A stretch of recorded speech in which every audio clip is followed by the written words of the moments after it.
Good morning, ladies and gentlemen. This is the High Dragon's Breath Bow Wow, welcoming you back to the Chaos series.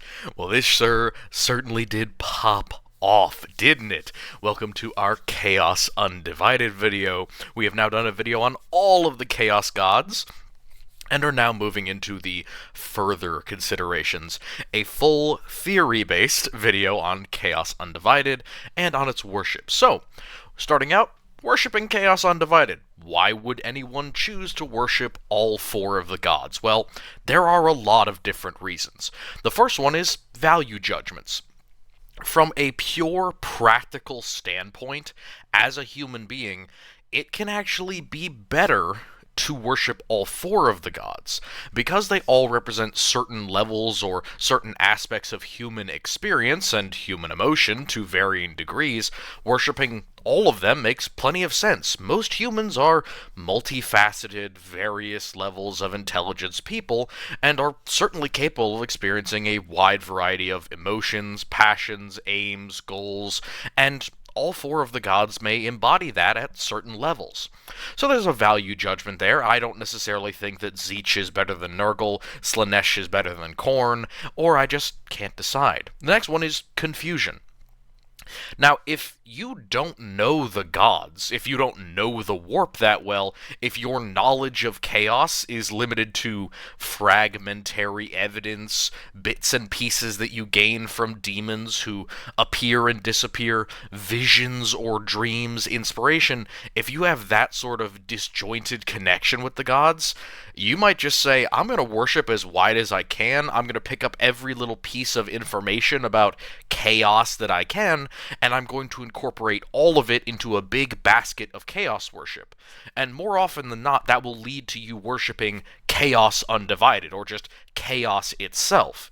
So that confusion, especially with lower tech or poorly organized or disjointed cults in terms of their organization and leadership, it can lead you to worshiping chaos undivided by default, because you don't know enough about any of the gods when you start your religion to actually diversify and make a specific section of it. Slow realization is another one. If you maybe started out with that confused understanding, you're going to gain more information over time. As corruption increases, as demons become more common and prevalent, as you come into contact with other forces, you might slowly realize that maybe you're not worshipping a duplicitous form of the God Emperor. Maybe you're not worshipping a unknowable, unseen force, a Yahweh, greater being in the stars. It's actually chaos. And the thing is, once your religion's set in place, much like confusion, it's a little bit too late to start changing things up now. People are already worshipping the way that they're worshipping. You've already committed atrocities, crimes, rituals, celebrations in the name of whatever version of the faith that you are currently holding. So with slow realization cults, they're often like confusion cults, where it's just like, well, we're kind of doing our thing here, and new knowledge of chaos isn't really going to influence us all that much. It's going to change the words we use and the symbols we use, maybe, but at the core of it, our dogma, our doctrine, for lack of a better term, is set in place, and it works perfectly fine for us because, of course, the gods rarely care how you are worshipping as long as you are worshipping. And Chaos Undivided is an easy way for all of them to benefit. The next one is a little bit more selfish. It's greater goals and aims. If you have some pie-in-the-sky notion, something truly impossible that you want to accomplish, it's usually a solid idea to try and worship all of the four. This is mostly related to attention. Now, if you need something really, really badly, if you're trying to set up a massive demonic ritual, if you are trying to scrape the barrel for some sort of immortality, or if you're trying to deal with some sort of horrible event, say a awful disease, or a sickness, or a war, or something like that, and you fall to the worship of chaos, you don't care which of the gods answers your prayers. It doesn't matter. You're under so much stress already. You're in such a bad situation already that you need one of them to do it. And if that means that you need to pray to all four or all of them at the same time, who cares?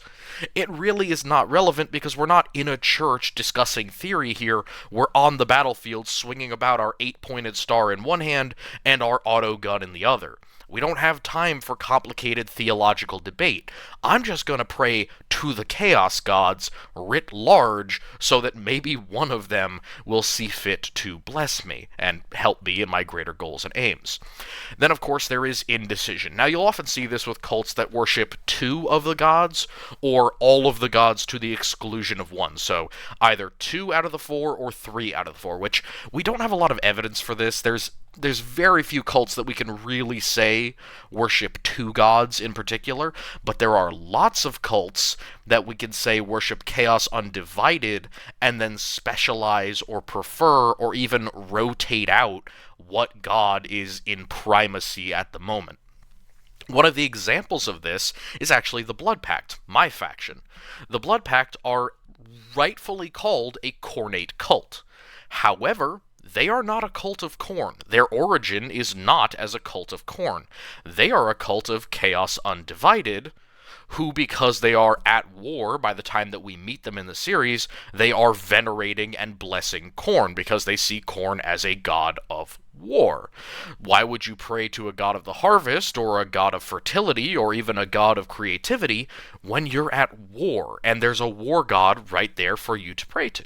It isn't necessarily indecision in a bad way, it's indecision of like, let's go with this one for the moment because it's doing better. And that, of course, folds in with flexibility. On one hand, flexibility can be like indecision. It can be, well, I worship whatever god is convenient to my aims. I go with whatever one has the best traits or blessings to complete my goal.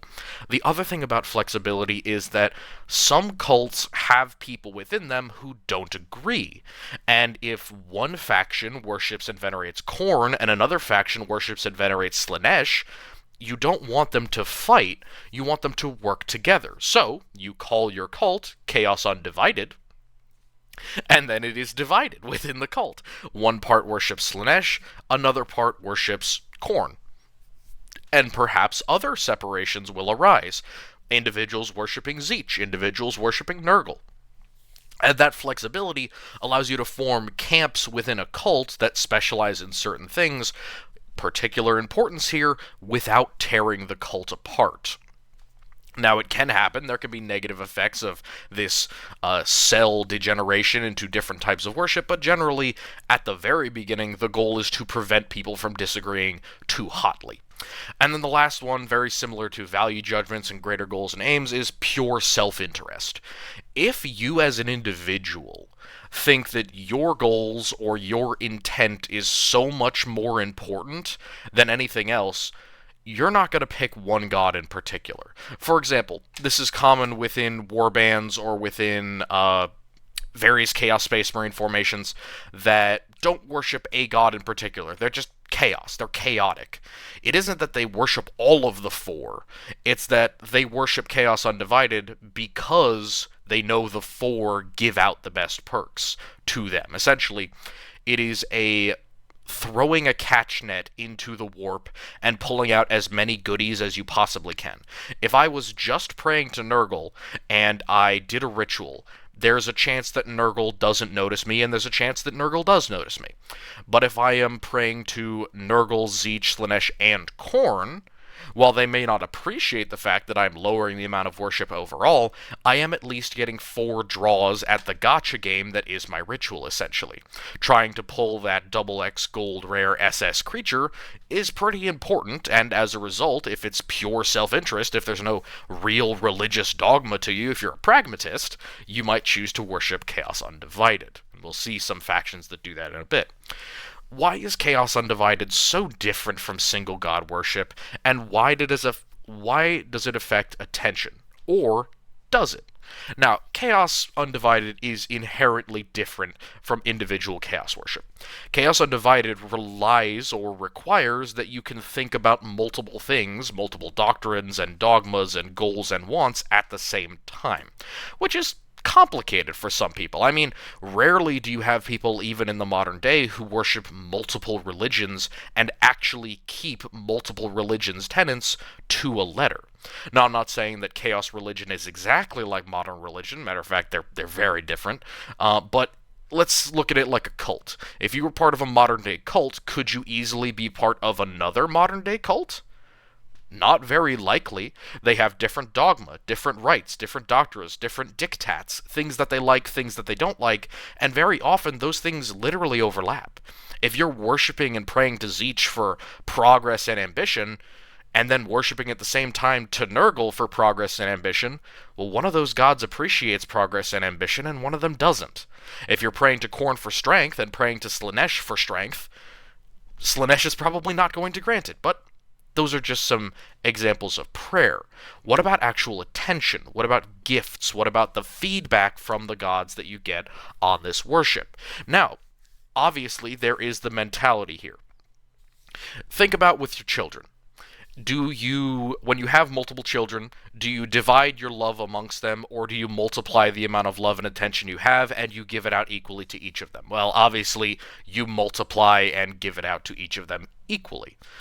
And that's the idea with Chaos Undivided. If you are a more disingenuous Chaos Worshipper who is dividing your attention or dividing your efforts between the gods, well, that means you don't have to be so over the top and so insane about worship and sacrifice and ritual, but you won't get nearly as many rewards as the person who goes whole hog and quadruples the amount of effort that they put into Chaos Worship. Traditional Chaos Worshippers of the variety of the Word Bearers are the type to quadruple down on the amount of attention and care that they give to their theology, whereas an Iron Warrior doesn't really care that much. He isn't multiplying the amount of attention that he gives to the dark gods. He's dividing his efforts in a way that he thinks will get him the most value. It's just a different headspace, and that's why you can see some undivided forces getting a ton of attention from the gods, because they are increasing the intensity and the value that they generate, and then you can see other ones get minimal attention from the gods because they are dividing the amount of value, sacrifices, and worship that they give. Essentially, a standard cult trying to do the Chaos Undivided route would have to massively increase the amount of value they offer the gods, but they reap from that significantly more and more varied dividends as a result. Well then, the question begins. Is it better or worse than single god worship? I would argue that it is slightly worse, or at least it is harder. Multi-god worship, Chaos Undivided as a concept, is inherently more difficult to do right than single god worship. Granted, if you don't know a lot, if you're confused, if you're poorly informed and poorly led, Chaos Undivided is just the camp that you fall into because, well, you're very rarely going to get enough attention from one god to get enough information from that god in order to really genesis yourself true worship in the way that the gods want. But with Chaos Undivided, you can get much more value out of it than even if you were a successful single god worshipper. Not much more, but again, you have 4 patrons instead of 1, which means that you can please 4 patrons, yes, but you can also disappoint 4 patrons rather than disappointing 1. Courting Nurgle back into your favor is a lot harder than courting Slaanesh, Khorne, and Zeech back into your favor when you do something that makes Nurgle happy. It's a very difficult balancing act, and so I would say it's not necessarily better or worse, but it is definitely harder. No matter what you say, Chaos Undivided is harder to get right and to succeed at than individual or single god worship. And that includes double god worship. That includes the people who combine together Zeech and Nurgle or Slaanesh and Khorne or any combination of the two.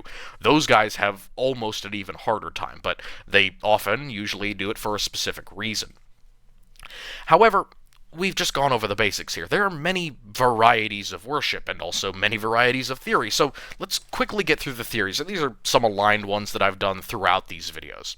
Just some background questions from other parts of the God videos for specific things. So, the gods' relationship with reality and with other gods. This is a thing that goes back and forth a lot of the time. You can see it in many of my Chaos videos. I talk about how the warp acts like a sea, the warp acts like a tunnel, the warp acts like a skin, the warp acts like a dark reflection of reality. There are many different theories about how it actually functions, and of course how demons function within it. Now, I have done a video on the warp, I've done one on Psychers, I will do more on demons, so that's going to be a thing that we're going to go into more in future, is how the demons interact with the warp and interact with reality. But the gods, for their part, they can clearly see into reality, they can affect or afflict some portions of reality with their power, but mainly they rely upon their demons to have direct influence on real space. So, Korn cannot simply stick his hand into reality and squish somebody with a finger. Not only would he not do that, because of course he's a giant set of armor and, a little bit harder to stand up from your chair, but it also has to do with the limitations, the thick barrier and the limited power theory, which I'll get into in a bit. But let's go a little bit further with this, the relationship of the gods. First off, we get to Gork and Mork, which reasonably a lot of orc people, a lot of orc players have disagreed with me.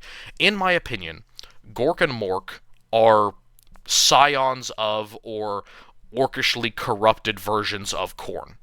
Essentially, they are manifestations of Khorne as per or as a result of the orcish hive mind. Now, we see this all the time when it comes to proxy worship. A cult or even a Xenos band worship the Chaos Gods, but the avatars they create, the demons they attract, the creatures that they interact with are different, unique in a way. Not necessarily in the way that they actually are. Their essence may be exactly the same, and in this way I think Gork and Mork's essence is that of Khorne, but they are completely different to their followers and worshippers, and they act differently. A Khornate demon that is summoned by the Nurthine, or that's summoned by some other obscure Xenos race, are likely to that Xenos race, and possibly to others, going to look and behave differently. That is because human thought, and technically all sentient creatures' belief and thought, has effects on the warp. Now, with the orcs, who are an inherently psychic gestalt species, it is fair to say that Gork and Mork are creations of the orcish gestalt. Now, are they genuine genesis? Are they creation of a god? I don't think so. I think that they are an interpretation of a god. Essentially, Gork and Mork are how the orcs see Khorne. Now, does Khorne directly bless the orcs in the same way that Gork and Mork do? Not necessarily, but you could draw parallels there. But even if you didn't want to draw parallels, it doesn't matter. The orcs believe that their gods exist, and as a result, their gods exist. Whether it is Khorne or whether it's another entity is irrelevant. It is just, personally, I think that the Chaos Gods are the Chaos Gods are the Chaos Gods.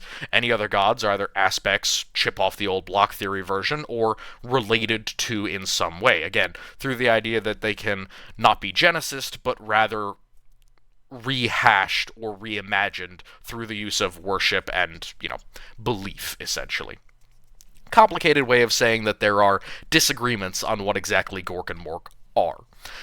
The Eldar gods, however, and somebody pitched me a really interesting theory for this, and I leave this up to the Eldar fans. I don't know enough about the gods. I haven't memorized all of them. I have them mixed up with a lot of Warhammer Fantasy Eldar gods, which are very different. God love me, they are very different.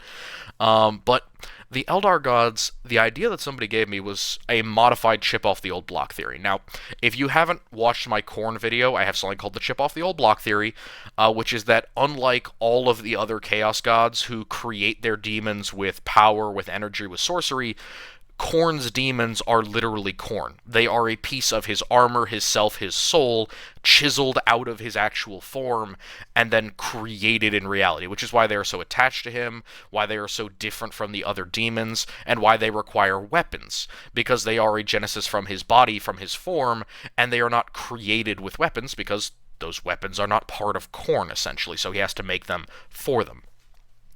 Somebody pitched me an interesting version of the chip off the old block theory for the Eldar gods. Essentially, during the time where the Eldar gods were preeminent in the warp, the Chaos Gods were sleeping. Again, all four of them technically could or would exist, drawing primordial power from reality itself. Living things, non-living things, Genesis, as we've talked about in all of our Chaos Theory videos. Essentially that origins part of the god.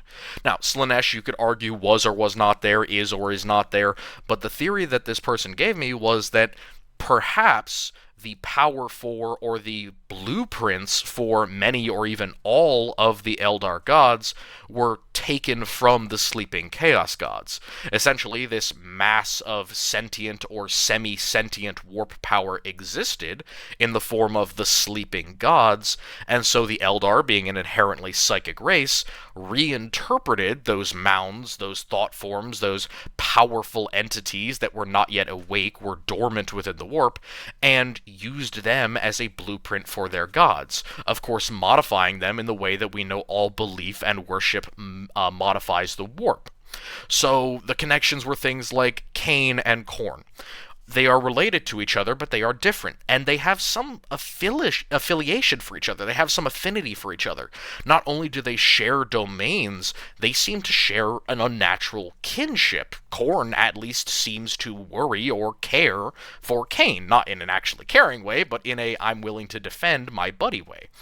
Same exact thing applies for Nurgle and Isha, by the way, and it's why they work so well together as a power couple in the 41st millennium.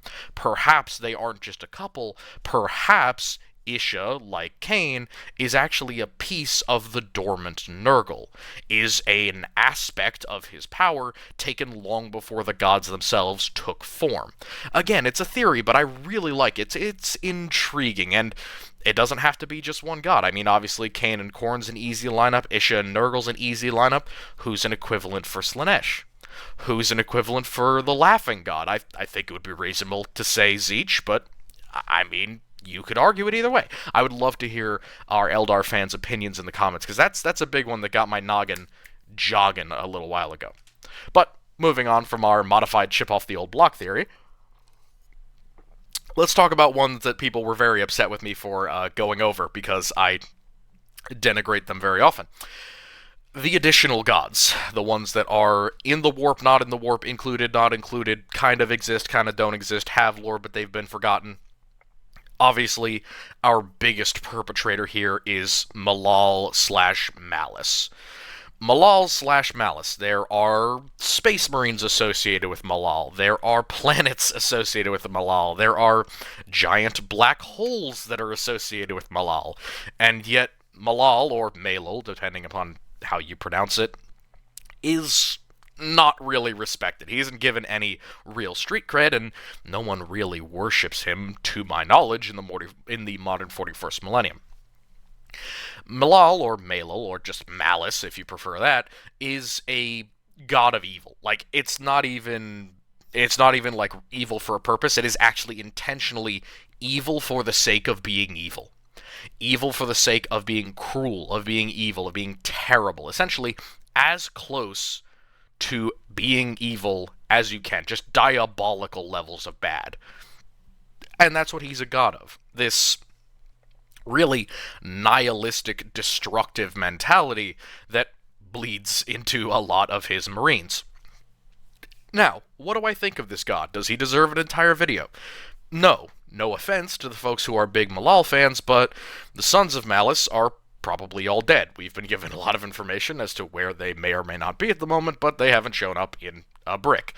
To my knowledge, they were last at the Siege on Cadia, but let's be honest, everyone was at the Siege on Cadia. Could have been another warband painted the exact same way. Who knows? Again, I'm saying that facetiously. I'm aware that they show up later. I'm just making a point that Malal has been denigrated. I'm not going to heap any more dirt on the grave, but he is buried. So you would have to dig him back up. And I am absolutely for digging him back up. I like the 4. I do not like the idea of introducing a new Chaos God, which is why I have ignored basically Vashtor, any level of that type of BS. Plenty of people have attempted to become gods and just ended up greater demons and or powerful warp entities like we're going to talk about. But Vashtor is a good example of one who's probably going to end up getting eaten. But another example, and this is a far-fetched one, but it's one that kind of holds a disturbing amount of water. The Great Horned Rat. Yeah, you heard me right. This is not a Warhammer Fantasy video, and yes, I am talking about the Great Horned Rat from Warhammer Fantasy. Now, the Great Horned Rat does not belong in 40k. However, there is a disturbing number of rat-based species of creatures. The biggest one, and matter of fact, a disturbingly numerous one, is the Strixus. Now, the Strixus don't have any beef with Chaos at all. They seem to have absolutely no issue with them whatsoever, and matter of fact, they do, trade with them all the time. As a result, it seems perfectly feasible to me that the Strixus could get afflicted by Chaos corruption, radiation, belief systems, whatever it may be, and how would they interpret that? Well, I think that a fair interpretation would be they would make something similar to the Great Horned Rat. And that pushes us into the ideas of primordial chaos gods. Primordial chaos gods are chaos gods who have not woken up yet. And then there's a lot of theories about this. People say that the 8-pointed star has 8 points because there are 4 more gods who haven't woken up. Myself personally, I don't subscribe to that at all. I think that the 8-pointed star is a reference to the 4 cardinal points, as in the main gods, and then the things that they share. Essentially, the X, the other 4 points, are the connection points between Nurgle and Khorne, Khorne and Slaanesh, Slaanesh and Tzeentch, Tzeentch and Nurgle. So they each share something, they each have something independent, which is why it's like a compass. You point one way, you point another way, it changes, or you go in between. North, south, east, west, and then you have southeast, southwest, northeast, etc. The 8-pointed star is effectively a compass, identifying for you and for whatever worshippers you're related to what god you worship or what combinations of gods you worship. That's why the icon for Chaos Undivided is that compass, that 8-pointed star, without a dial. It is essentially without a symbol or without a dial because you worship all 8 of the points at once. The 8-pointed star, as it were. The primordial chaos gods theory is again that there are 4 more gods who haven't woken up or who may have woken up and are unrelated. The best way that I could fill in the other 4 would obviously be Malal. He's a shoo-in for that. In my opinion, he probably goes between Nurgle and Khorne in the way of being nihilistic, destructive, and bloodthirsty. Then, of course, you have the kind of primordial, afflicted by Xenos, damaged by some sort of false faith or heresy, one of those primordial independent gods, like, let's just call it the Great Horned Rat effect, kind of all these non-human religious thoughts and feelings congealing into one entity would be the Great Horned Rat, essentially. That would fill in another compass point for those of you who like the primordial chaos god theory. And then obviously the Emperor would be number 7, because of course he is a chaos god, obviously. And then what is number 8? That would be my question to you guys. Like, I could point to maybe a few. Arguably, the Star Child is supposed to represent the Emperor. Arguably, he's something else entirely. I'm not really sure. Could you theoretically say that whatever god or whatever being is represented by the Old Ones, that would fill out number 8? If any of the Old Ones survived, would that fill out number 8? Do the Catan fill out number 8? I mean, I'm not sure. I think that the primordial chaos god theory is a good one. I just can't subscribe to it because I can't fill out, at worst, 2 or at best 1 of those slots. So whether he's still asleep or whether we're waiting for him to show up in canon, I leave that up to you folks who like the primordial chaos god theory. I do not. I do not subscribe to that, which is okay. We can all disagree. And then finally we get to powerful warp entities like the Star Child. There are things within the warp that are primordial, natural, primeval, unrelated to the gods whatsoever. Things that were warp predators during Old Night. Things that were warp predators in the modern day. Things that are there that are not supposed to be there. Particularly powerful souls, like those of very strong psychers who have managed to be corrupted and to avoid being devoured for a long period of time. These are rare, but they exist. And then these powerful warp entities gain a certain level of effect over reality, much like the Star Child or any minor chaos god you'd like to point at, or the Eldar gods. Now, it's not nearly as direct of an effect as the Eldar gods, because, of course, nobody worships these faceless, empty creatures that simply come to devour the souls of man, but they do exist, and because they can affect reality, theoretically they're included within the pantheon, kind of how the demigods would be included within the pantheon of ancient Greece. Think of them in that way. These powerful warp entities, often just referred to as powerful warp predators. So, moving on to the second part, and honestly, one of the biggest parts of my theorizing as far as the Chaos Gods go, is the limited power theory.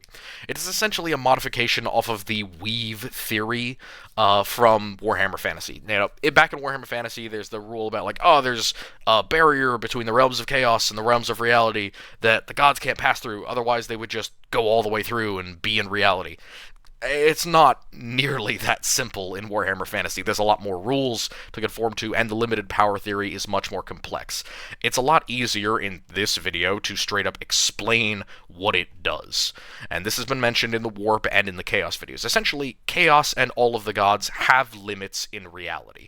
And this applies to all chaos power, as it applies to all chaos power. Every piece of magic, every piece of, demon, every piece of activity, even vision and observation have limits in real space. Now, these limits may be infinite or near infinite. They may be completely boggling to the mind's eye in terms of actual power. But there is a physical limit to which the gods can exert themselves into real space. And plenty of people have argued that we've actually hit the most chaos affliction that's ever entered real space. We have the opening of the Cicatrix Maledictum, we have the Horus Heresy, another point where you could argue that the Chaos Gods came about as close to really, really afflicting reality permanently as you could possibly ask for.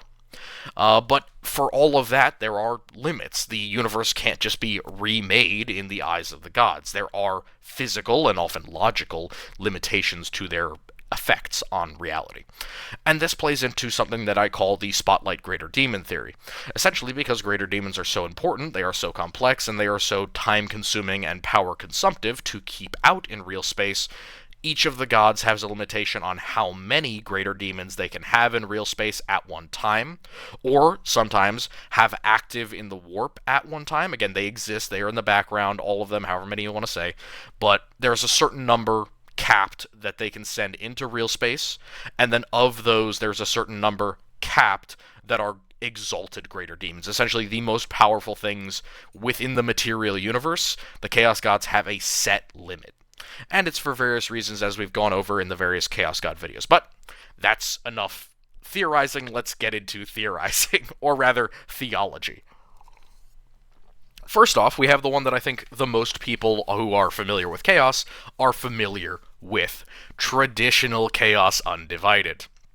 The overall theory is that within whatever organization, there will be at least one faction or group that worships each or all of the gods.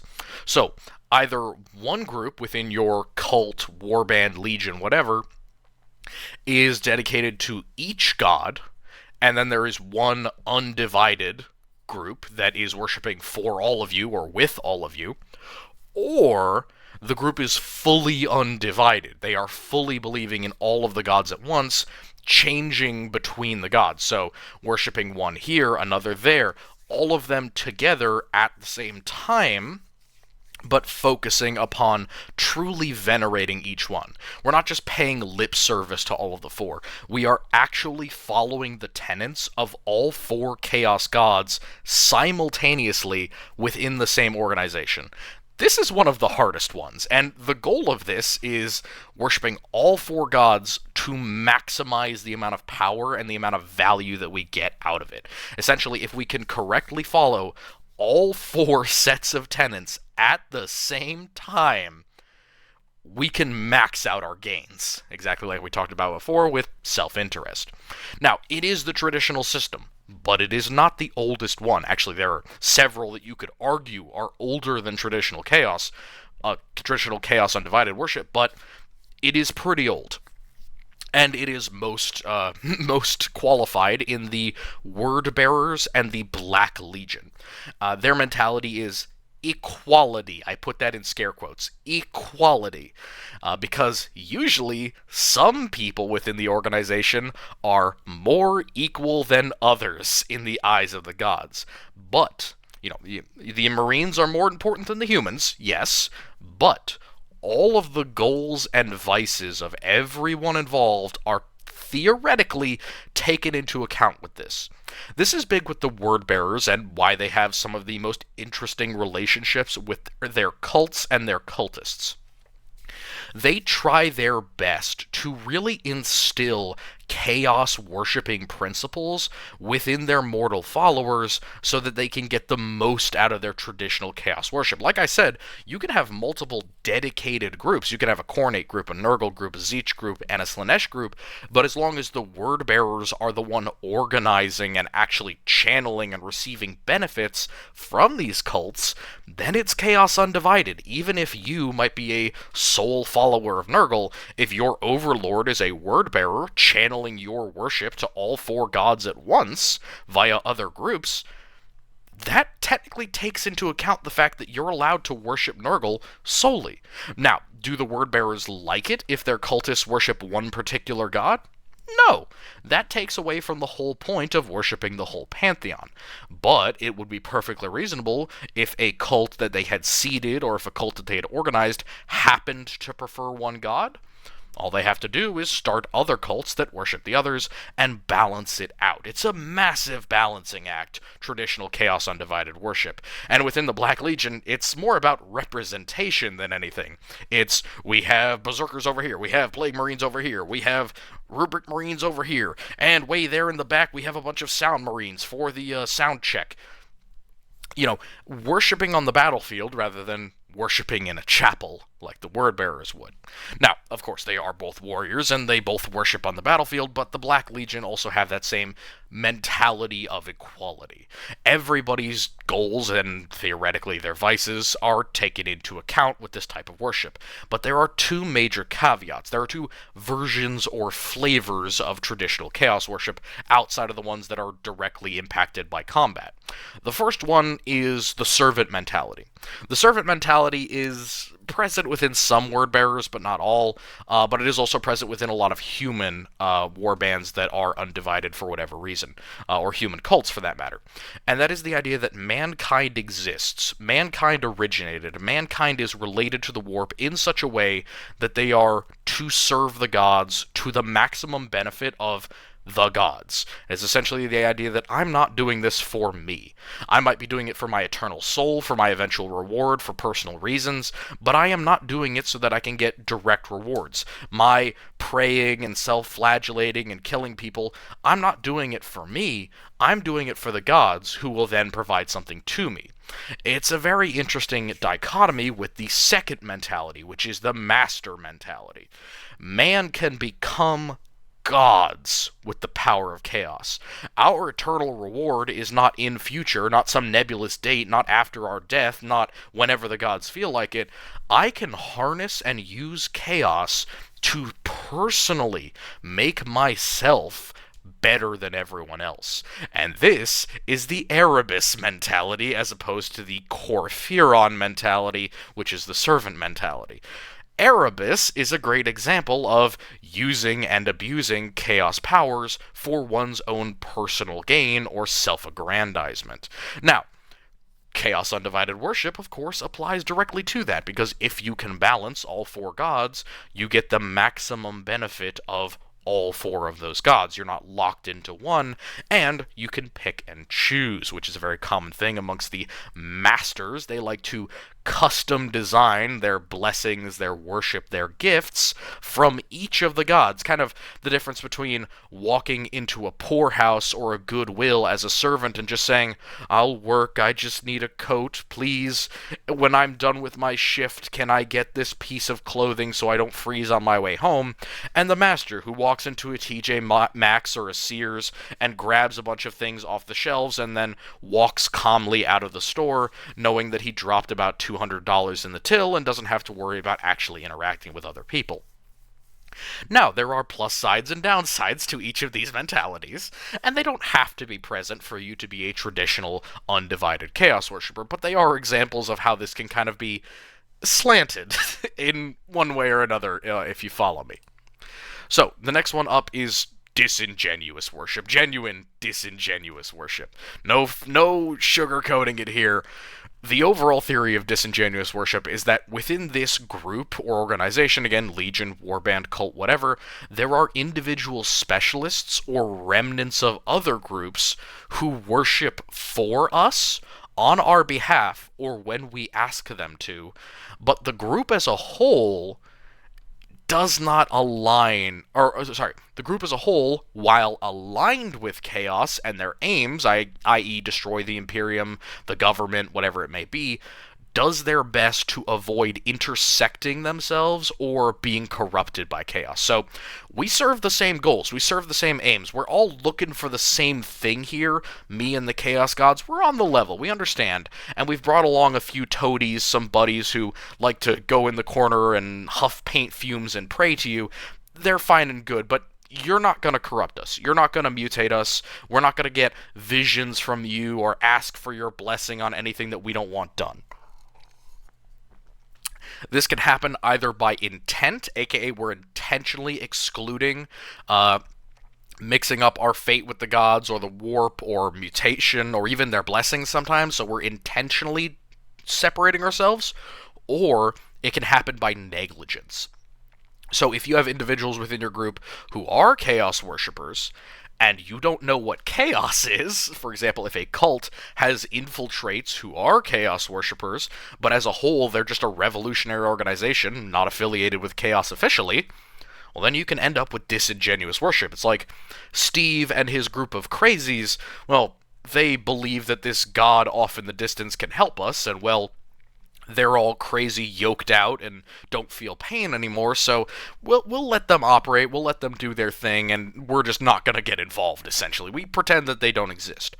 If you watched our latest Adversaries series on Lugnum, that would be a great example of disingenuous worship within the Lugnum liberation movement. You had an anti-government, minor-led movement that was instigated by a genuine chaos cult of Nurgle. Now, that cult didn't necessarily know Nurgle's name, but they were clearly a chaos cult. They were corrupted, they were mutated, and as a whole, there was distrust between them. They were originally on each other's side, but the instigation and the disagreements about the theology, worship, and leadership of the cult versus the movement as a whole ends up breaking them apart. But for a while, they would have been disingenuous worshippers of chaos. Even unintentional or negligent worshippers of chaos are still disingenuous, because it's not true worship. So, this is a system that grew out of the heresy. Obviously, from those not aligned with one of the demon primarchs during the Scouring, or aligned with the Wordbearers. Essentially, if you weren't part of those legions, if you weren't part of the legions that eventually would have a demon primarch, or the Wordbearers, you would end up in some form of disingenuous worship. Now, there are some that kind of escaped it, Alpha Legion, arguably, but they still have sorcerers, and sorcerers are really all that you need to be considered a disingenuous worshipper, because at that point you have the ability to utilize warp sorcery, religiously or not, and you're still achieving the goals of the gods. So your goals are aligned, your service is aligned, but you're just not chaos. You just don't subscribe to it, and your force as a whole intentionally avoids it. So, we have two different mentalities here again. We have the Night Lord mentality, and we have the Iron Warrior mentality. And we have something here that I call the outlier effect. Now, within both of these factions, you have a majority of the population who would know of the gods, who would understand their worship, who have observed their worship, and yet generally don't accept it and do not worship themselves. Now, some of them, I remember Uzas from the Night Lord's books, they're moving towards worship. They understand the gods, they understand that there's value to them, and they enjoy their work. But Uzas is not out there doing things specifically for Khorne. He's killing people because he likes killing people, and Khorne gives him the power to kill more people, so he's going to pray to Khorne. That's disingenuous worship. He's not doing it because he believes in the god. He's doing it because the god is giving him stuff, and, well, if I could do my job and get extra perks while doing it, deal. What's the problem? There is none. And then the second one is the Iron Warriors. The Iron Warriors issue mutation. They issue chaos worship as primitive, pathetic, annoying in many cases. They look at the Wordbearers like a bunch of children. And, yeah, they're not worshippers. And yet, warsmiths, warp forges, many different types of demon engine. In order to get those things, they need a specialist in this type or that type of warp power, essentially. Whether it be an actual psyker, whether it be a warsmith who uses ritualism, doesn't matter. These outliers, these individuals who cut against the grain, which is, we're against the Emperor, death to the false Emperor, never let them take that away from the Night Lords, that was our idea. Death to the false Emperor, but I'm not sure about all this chaos stuff. I'm not going to build a temple to the gods. A factory could go there. I'm not going to slaughter 1 million people for no point and hope that something happens from unreality. I'm going to do it with an actual reason. If I'm an Iron Warrior, I'm going to do it so I can shove one of these infinite power dynamos into one of my machines. Or if I'm a Night Lord, I'm going to do it so that I can become a Demon Prince. And that's the outlier effect. The idea is that you're using chaos. I call it the reluctant worshippers or irreverent users of chaos, or the better name for this theory is the exemplary tool use of chaos worshippers.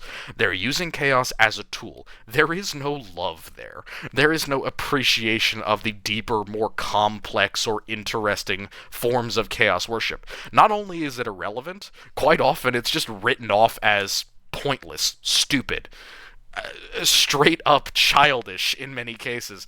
The idea that you're giving over your immortal body, your soul, something greater and more important than anything else, to an uncertain fate with these warp beings. Now, it's not to say that we don't believe. We're not unbelievers. We're still clearly aware when the demons show up that shit shouldn't exist. But at the same time, I'm not worshipping the slavering hell beast that just appeared in front of me. I'm grabbing it by the neck with my armored gauntlet and shoving it into a motorbike to make sure that it never runs out of fuel or ammunition. I don't care that it doesn't like this. I don't care that the god that sent it to me also doesn't like this. I just need the bike. So, it's that type of mentality, and the outlier effect means that they will not have lots of individuals who are genuine worshippers within the warband or legion. Now, again, you'll have outliers. You'll have individuals like sorcerers. You'll have warlords who are possessed or mutated. You will have random possessed. You might even have a demon prince or two. This is my favorite thing. The Night Lords, Krieg Cerebus, is going to go full demon prince. And yet he's a Night Lord. And he doesn't have the same religion as the others do. So why does he get princehood? Very simple. Being a prince is frickin' awesome.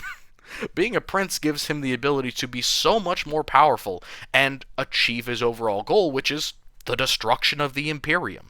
One more demon prince is much more capable of achieving that goal than one more Chaos Space Marine warband lord. So, simple math says you should become a prince.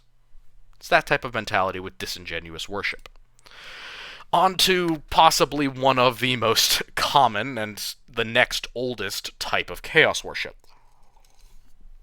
Now, this has had a lot of different names. Plenty of people just call it like generic undivided. I have a specific term for it. Polytheistic humanism. Multi-god, human-focused worship. Now, you might say, what about traditional chaos undivided? Isn't that human-focused? No.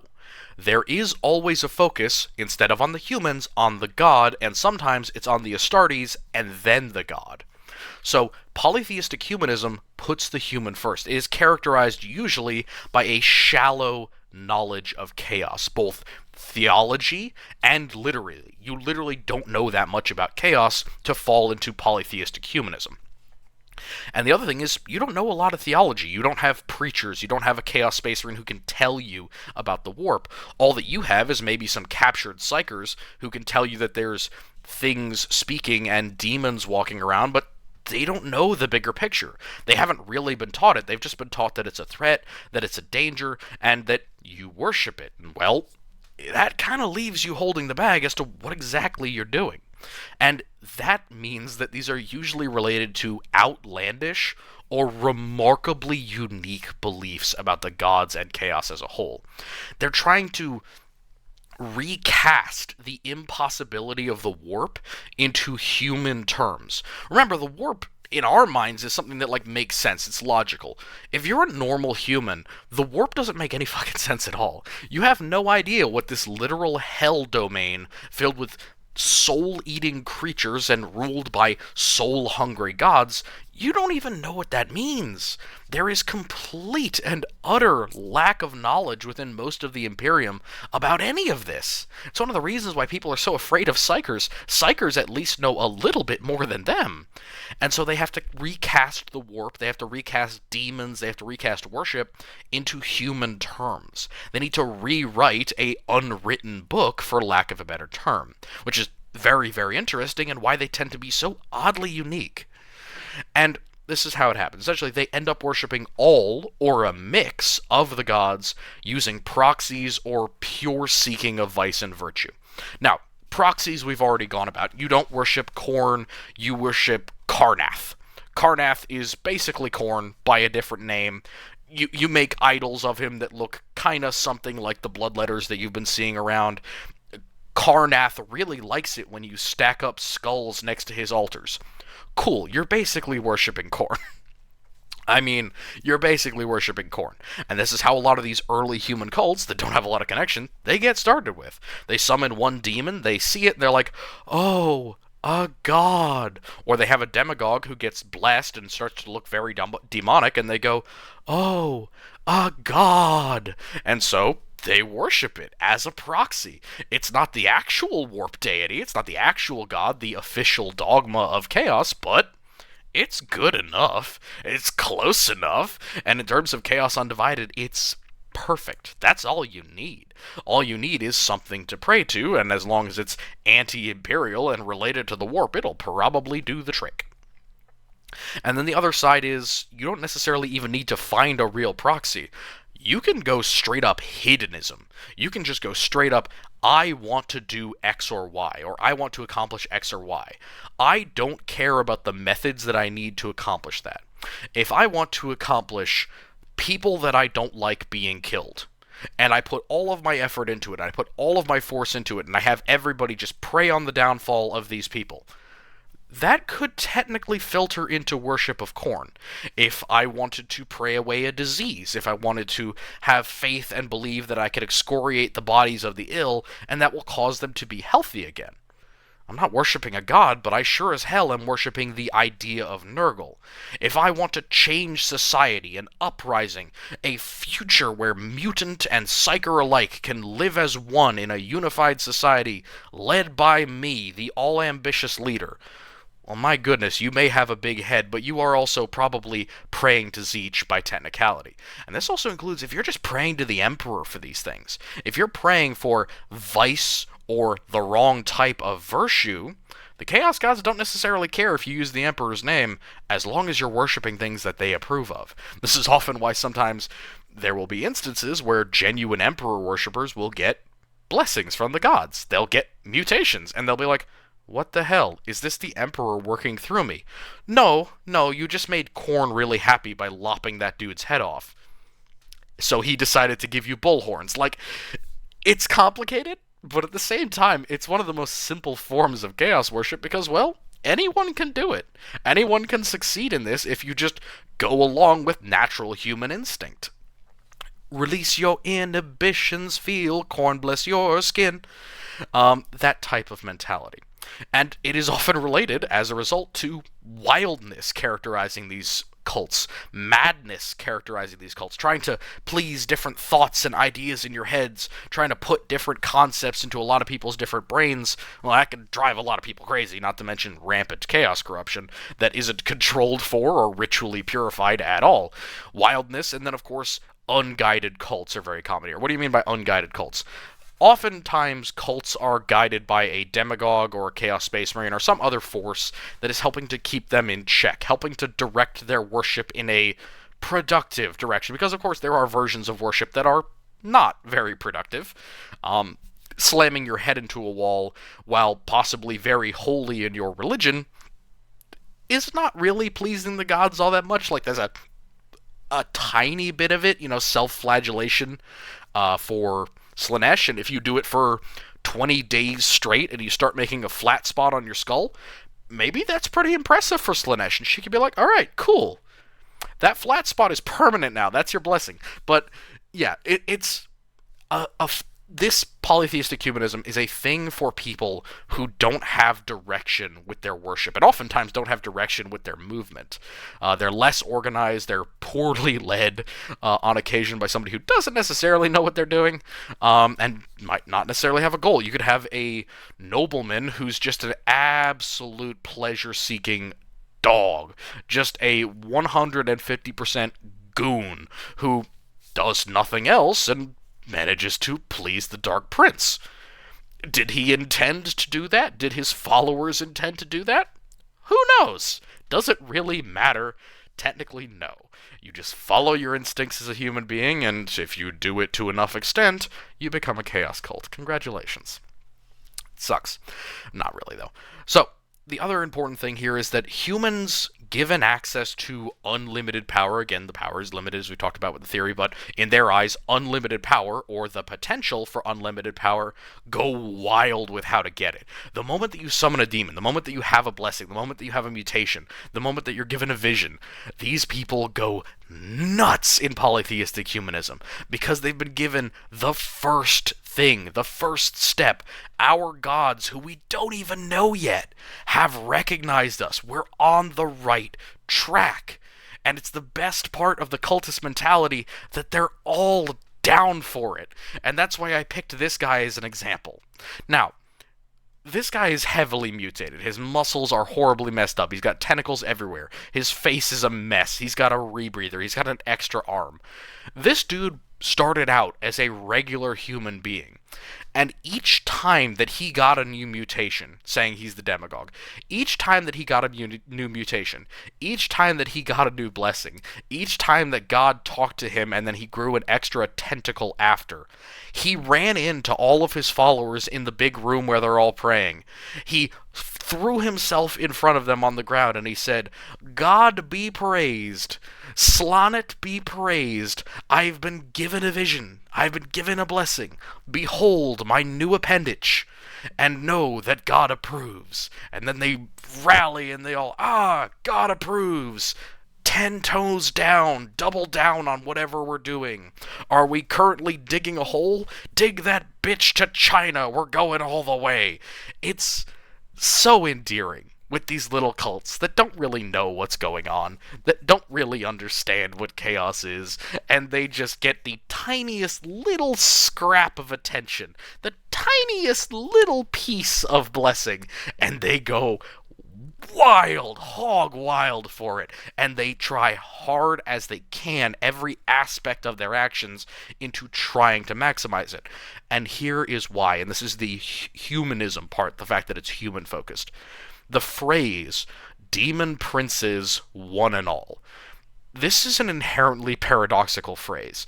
Making more than one demon prince at a time, making a demon prince period, is very hard, sometimes downright impossible if you don't have enough clout in terms of the gods. But making multiple demon princes at one time is unheard of. Unheard of hard, and it's the idea that one of these cults would come up with. Resolving all issues, or trying to do so with chaos. Often they rely on psychers and mutants, and they're always permissive and accepting of everything because they are worshipper-focused. They don't necessarily know the gods. They don't have the type of connection or interaction with Korn or Slanesh or Zeech that other more direct, single-goal gods do. They don't have that. So they can come up with phrases like, everyone is going to become a demon prince. They've never seen a demon prince. They don't really know what a demon prince is. They just heard the word prince said by a demon, and so they say, that means we get to become demons. Yes! Great idea! That sounds like the ultimate blessing. And so they go out to try and do that. And even if they have a minor problem, if it's something like, the Arbates are coming down to try and raid our hideout and get rid of us, everybody start praying. It isn't a fact of like, we need to defend ourselves right now, because of course they will try to defend themselves, and sometimes they'll even be successful in their uprising against the government, but oftentimes it's just the chaos gods will help us out. They've noticed us so much. Look at our demagogue. Look at his mutations. Look at the psyker we have. Look at these various things. These tiny little pieces and nits of information or blessing that they've gleaned together into chaos and glued it together with essentially faith, hope, and human ingenuity, essentially. And they've created a doctrine for themselves. They believe in it whole hog. They're straight up indoctrinated cultists, and many a time this is just straight up hilarious because they're so worshiper focused, because they don't have anything, directly interacting with them, and they're making up their religion as they go. It means that they're never going to turn down an idea, even the most insane one, because, well, we have multiple gods to pray to, and the people, at the end of the day, are the people who are going to get the benefit from this unlimited power. So, might as well try it. Might as well go for it. And they are very much into that. And this is why it's very important to keep a leash on these cults. They are hard to control, and their worshippers are very ideologically captured and very focused on their own goals, whether it be overthrowing the government, whether it be demon princes, one and all, everybody's going to become a demon. Any number of things can be very easy for them to accidentally kill themselves or get themselves killed, including doing uprisings way too early.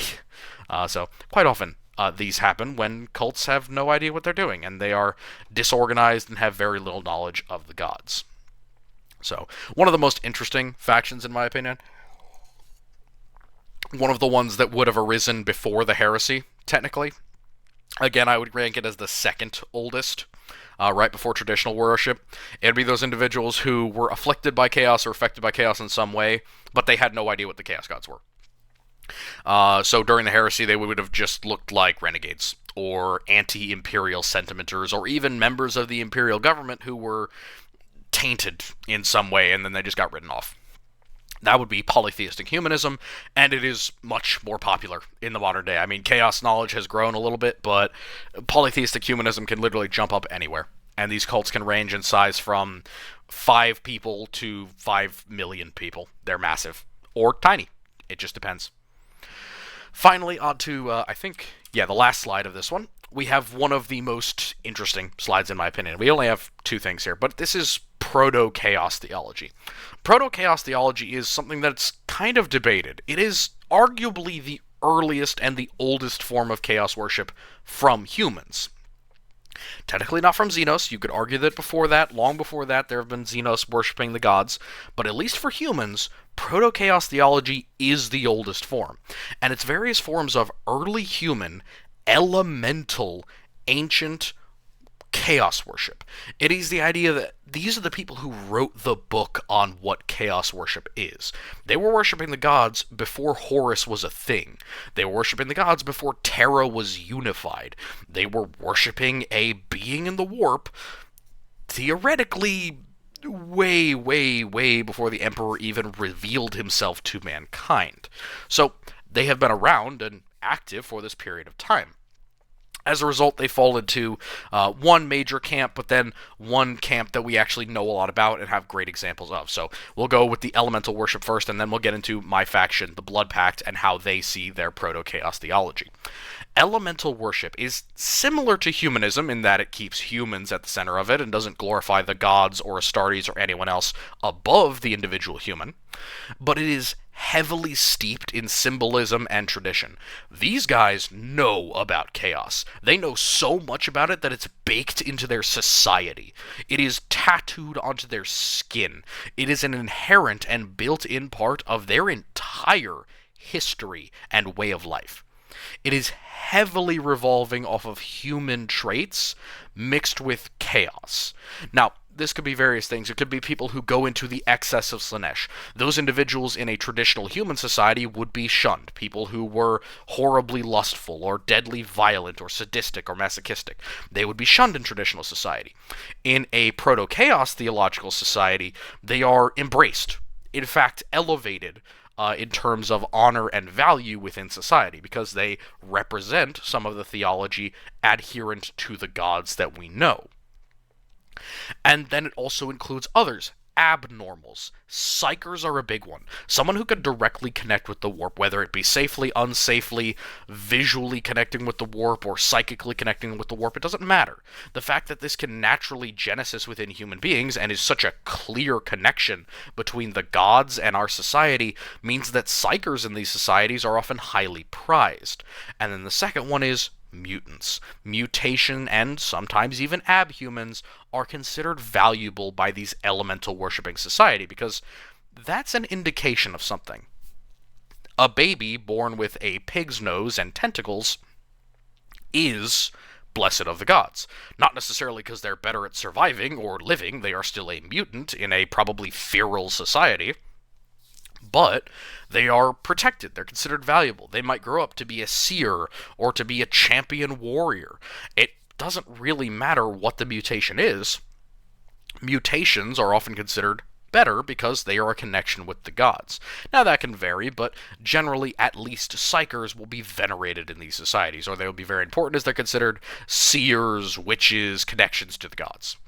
The other important thing about elemental worship is it is usually heavily isolated and without much fluidity in its tenets due to the living conditions. These people have been living on whatever planet they are living on for millennia. It is very unlikely they have space travel. It is very unlikely that they even have electricity. It is very unlikely that they have any complicated or technological society. They tend to be simple, they tend to be isolated, and they tend to keep dogma and doctrine of chaos in the middle of their lives. It is very important to them that their religion become their society's anchor. Because, well, their religion is true, their religion is real, their religion is traditional, and it actually has physical effects on their living conditions. Oftentimes, they live on absolute crap-hole worlds, deserts, feral worlds, death worlds, and they live in isolation, and the chaos worship acts as the required level of psychotic paranoia that's required to get everyone up in the morning and doing their job. Go out and hunt animals today, or 1, we will starve, and 2, corn will punish us with starvation. Go out and fish today, or perhaps the great god of scales will not give us any more fish. It's kind of the same mentality with, like, the Inuit. Their religion is based around survivalism and various dogmas or phobias or taboos related to living in terrible conditions. Elemental chaos worship is the same exact thing. It's people who are taking the daily difficulties of life and using worship of the chaos gods as a way to survive and, in fact, to thrive within them. Now, a good example of that is what the Blood Pact develop as a religion, which I kind of refer to as either the five gods or the caste chaos system, or the feudal system of chaos worship. The Blood Pact hold that there are 5 gods. 4 normal gods who have been around forever and who represent humanity and our connection with the warp, for whatever, better or worse that may be. It's heaven, it's hell, it's whatever. They don't really tend to specify, it's just humanity and chaos are inherently linked. Either the gods made us, we made the gods, either way, we work together. It is a joint partnership. But there is this 5th god, and this 5th god is the Emperor, quite literally. The god Emperor is called the Deceiver God, often the Great Deceiver God. What is this Great Deceiver God doing? Well, the Emperor and his worship are unnatural. They are anathema to humanity. The Chaos Gods are natural to humanity. They are part of our tradition, part of our history, part of humanity as a whole from the perspective of the Blood Pact. This Deceiver God is an outside influence. He's a Mongol invader. He's a violent enemy who came in and decimated what had been our society, which had been performing the natural order of things by worshipping and following chaos. His worship, the imperial faith, is unnatural. And as humanity is made by the gods to be worshippers and to serve in the feudal system that I'm about to describe, his religion, the Great Deception, must be undone. It is one of the most important things to the Blood Pact that these fellow humans, these fellow humanists in this way, we all believe that we are human, us mortals must stick together. I need to elucidate you. I need to explain to you that you're worshipping not just the wrong way, not just the wrong god, but wrongness in itself. You have been deceived. You've been lied to. And the elemental creation for which you were born, service to chaos, has been denied to you. And that is a horrible crime. That you have been taken away from the loving embrace of the Chaos Gods, something that we've been living under and living with in our society for all of our history, by this evil outsider. And so the deceiver god and his duplicitous worship needs to be expunged. And of course the great vengeance that we've talked about with the Blood Pact in the past. But it's just an important thing there. Now, what is this feudal system? What is this system that the Blood Pacts believe we operate under? Well, it's a chaos caste system. And one of the most interesting things about it, and one of the most common questions that I get about it is, well, where do humans rank in this feudal system? Well, it's complicated, and there's different ways to interpret it. Of course, this is a society with multiple different factions at the very beginning of the era, so I can only tell you what I, Nadzibar, believe about this, what the Archon believes about this, but in terms of others it may be different, but the caste system works as thus. Much like in a medieval society you have a king, the king in this case is the Chaos God, or all four Chaos Gods. Again, they are individual kings, and this is actually reflected by the way that they refer to the gods. They don't refer to them as gods. Matter of fact, they don't refer to demons as demons either. They refer to the gods as the kings. You have the king of pleasure, you have the king of sorcery, you have the king of blood, and you have the king of decay or the king of despair. It's very much a separation from the warp in a way. Not separating the man, not separating the soul, but a veneration, like a title. You don't want to say the name of the gods, that's gauche. You don't say your lord's name in vain, so to speak. I don't say, Lord Corn, God of all blood, bless me. You say, O King of battle, rain down your blessings upon your servant. Because, of course, he's a king. He is above me. Who am I? So, who am I to use his name, quite literally? What about the other ranks? We have a king. What is below them? Well, below them you have several different things. Theoretically, you would have demon princes, and then greater demons of various types. And they would be considered like knights or lords underneath his command. So arguably you could say lords would be like greater demons. The lords of hosts, the lords of armies. This would be greater demons or theoretically demon princes. And then underneath them again you have knights. Who would knights represent? In this scenario, knights represent exalted demons, and they also represent demagogues and other elite humans who worship chaos. They also represent Chaos Space Marines, which means that in this mentality, Chaos Space Marines and humans can both rank above demons or rank below one another. So in the mentality of the Blood Pact, a Space Marine is not inherently superior to a chaos cultist, or even to an acolyte. Matter of fact, if the Marine isn't necessarily as blessed or as venerable of the gods, technically the actual chaos-worshipping human is more important than he is, because this is all in service of the king. What about below knights? Well, below knights you have men-at-arms. Men-at-arms are cultists, for the most part. Men-at-arms is basically cultists. Technically, you could add in most Chaos Space Marines who aren't blessed by the gods, so not Plague Marines, not Rubrics, not Berserkers, anything like that. But it's mostly cultists and some acolytes. Below that, you have serfs and then slaves. Serfs are humans who are chaos-aligned, essentially chaos civilians, and then lesser demons. And this includes unintelligent medium demons as well. That means that a regular cultist who's part of the Blood Pact is considered more valuable or of more worth theologically than a medium-sized demon from any of the gods. And this is one of the few religions or the few faith networks that actually puts humans at a higher rank than demons. And it's why it's unique from both elemental and humanistic worship, because humans are not below the demons. I don't look at the demon and say a god. Matter of fact, it's actually a common thing to not refer to unintelligent demons. If it doesn't have a name and if it cannot speak coherently, I shouldn't recognize it, because that's like idol worship. And that idol worship is actually a negative reflection upon my true knowledge and my respect for the king.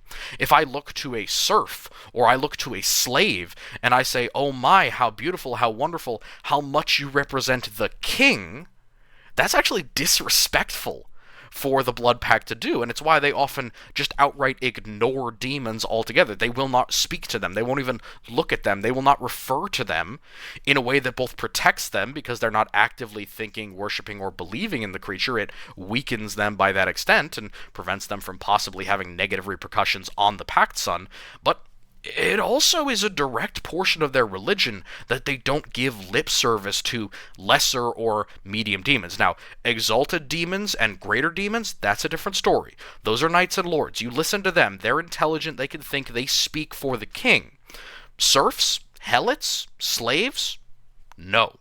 They rank below you. You shouldn't even allow them to get any of your attention. Your attention should be focused upward, towards worship upward. You don't worship a lesser creature, which is important, because when you get to serfs, which are the chaos-aligned civilians, kind of in line with those lesser demons, you finally get to slaves.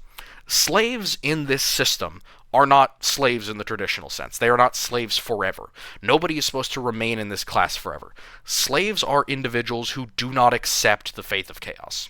Essentially, they are imperial citizens who refuse and categorically resist any attempt to turn them over to the true worship. The idea that chaos is primordial, it's in their blood, it's built into them. You are made to worship the gods, and why do you resist? These people who are actively resisting the theology, who are actively resisting conversion, they are the slaves. They are the individuals who are of negative value. Their only value is in their corporeal form, as their soul, for lack of a better word, is still in the hands of the deceiver god. They have yet to turn and to truly give of themselves and of their worship, of their labor, to the kings. And so as a result, they are the lowest of the low. They are actively resisting the truth of their own being. So, that feudal system, again, there's different ways to converse about it and to discuss different levels. There are definitely in-between levels and things like that. Yeoman, theoretically, you could argue, is a different level. All different types of stuff. But that's just an example of how the Blood Pact work and how their theology functions. And it's a really interesting one, I must say. Saying that it's my faith, I must say it's very interesting. And again, the Blood Pact are a Chaos Undivided cult. Anyone who tells you that they're a purely Khornate cult is dead wrong. They are an undivided cult who venerate Khorne in times of war. They venerate other gods at other times, and they use other gods for other rituals. It's just they are referred to as the Blood Pact for traditional history reasons, which I've gone into in previous episodes. We will talk about that again at some point in the future, but understand that the Blood Pact are not a pure Khornate cult. They are more accurately a Chaos Undivided cult that is currently venerating Khorne when we see them in the Sabbat Worlds Crusade. Whew! That was a long one, and honestly, a lore video I really wanted to get out. Chaos Undivided is just such a beautiful concept. It has so many little interesting sub-theories and sub-types built into it. It's like a really good chocolate chip and M&M cookie. Not a chocolate chip and M&M curry. That would be... I don't know, curry and chocolate sounds like maybe a decent idea, but other than that, ignoring the fact that I just had a Nurglite recipe pop into my head, my goodness, but it's like having a delicious chocolate chip cookie when I get to talk about this that has M&Ms in it. Sometimes I get a bite and it's just delicious cookie. Sometimes I get a bite and it's cookie and M&Ms. Sometimes I get a bite and it's cookie and chocolate chips, and it's just the texture, the flavor, the depth, the lore, the good stuff. It's wonderful. But we do have a lot of other stuff going. I am happy to say that I have other videos coming up, and now there will be a vote on what order they will be in. So, As per the new vote, which is going to be coming out, you can go and vote on that in a little bit. But let's do our credit for our art. We have GW, of course, Matthias Pasquale or Pascal, not sure, Matthias, Phil Moss, love Phil Moss, Alex McClelland, also a good artist, George Earl Abelayan, who I currently have a commission from. Don't worry, that is coming to the channel at some point from George Earl Abelayan, and Lewis Jones. So, I really hope that you guys enjoyed. Oh my gosh, I love these videos so much. I love doing chaos lore theory stuff. It gets me going. I love it. I get to talk about all the stuff that nobody else cares about. And people apparently actually like it. And of course, I can highlight the Blood Pact because, well, that's me. I am the Archon. I am Nadzabar. I get to sit here and talk about my own faction. So, with that said, with my absolute schizo rambling off and about, let me offer you, and I wish you, a lovely good night.